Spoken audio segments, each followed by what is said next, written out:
Praise the Lord. ദൈവനാമം മഹത്വപ്പെടട്ടെ.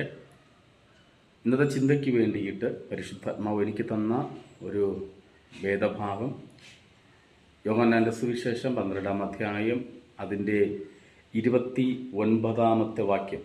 അത് കേട്ടിട്ട് അരികെ നിൽക്കുന്ന പുരുഷാരം ഇടി ഉണ്ടായി എന്ന് പറഞ്ഞു. മറ്റു ചിലർ ഒരു ദൈവദൂതൻ അവനോട് സംസാരിച്ചു എന്ന് പറഞ്ഞു. ഈ ഭാഗം നമ്മൾ പഠിക്കുമ്പോൾ ഇവിടെ പിതാവായ ദൈവത്തോട് യേശു കർത്താവ് സംസാരിക്കുന്ന ഒരു ഭാഗമാണിത്. യേശു കർത്താവ് ദൈവത്തോട് സംസാരിക്കുമ്പോൾ യേശു ദൈവത്തോട് പ്രാർത്ഥിക്കുന്ന അല്ലെങ്കിൽ സംസാരിക്കുന്ന ഒരു കാര്യം നമുക്കിവിടെ കാണുവാൻ കഴിയും. യേശു പറയുന്നു, ഞാൻ നിന്നെ മഹത്വപ്പെടുത്തിയിരിക്കുന്നു. പിതാവേ, നീ എന്നെ മഹത്വപ്പെടുത്തണമേ എന്ന് യേശു പറയുന്നതായി കാണാൻ കഴിയും.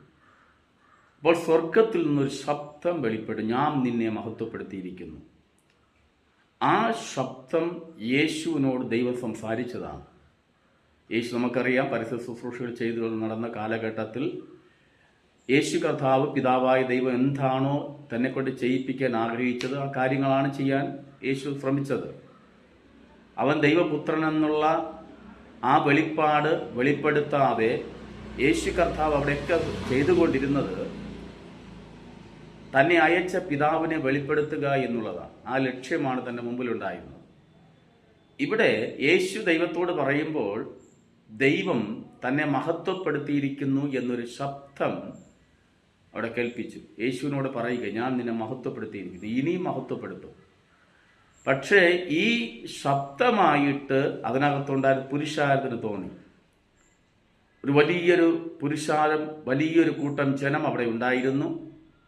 എന്നാൽ ആ ജനം അവിടെ ഉണ്ടായിരിക്കുമ്പോൾ തന്നെ ആ ജനത്തിൻ്റെ ഇടയിൽ വലിയൊരു കൂട്ടം അവിടെ ഉണ്ടായിരിക്കുന്നു. ആ കൂട്ടം വലിയൊരു ഭാഗവും അവർ ശബ്ദം, ഒരു ഇടിയുണ്ടായി എന്നാണ് അവർ കണ്ടത്. ശബ്ദം കേട്ടില്ല, ഒരു ഇടിയുണ്ടായി എന്നാണ് അവർ കേട്ടത്. എന്നാൽ അതിൽ ചുരുക്കം പേർ മാത്രം പറഞ്ഞു ഒരു ദൈവദൂതൻ അവരോട് സംസാരിച്ചതായി മനസ്സിലായി. ഒത്തിരി പേർ യേശുവിൻ്റെ പിന്നാലെ നടന്നവരായിരുന്നു. പക്ഷേ അതിൻ്റെ യഥാർത്ഥ വെളിപ്പാട് ചിലർക്ക് മാത്രമേ കിട്ടിയുള്ളൂ.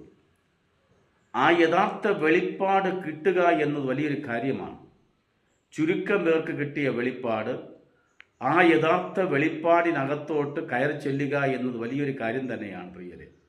നമ്മളിവിടെ ശ്രദ്ധിച്ച് നോക്കിയാൽ നമുക്ക് മനസ്സിലാക്കാൻ കഴിയും, യഥാർത്ഥ വെളിപ്പാട് എന്തെന്ന് നമ്മൾ അറിയണം. ചിലർക്ക് കിട്ടിയതുപോലെ നമ്മൾ ആ വെളിപ്പാടിനകത്ത് കയറണം.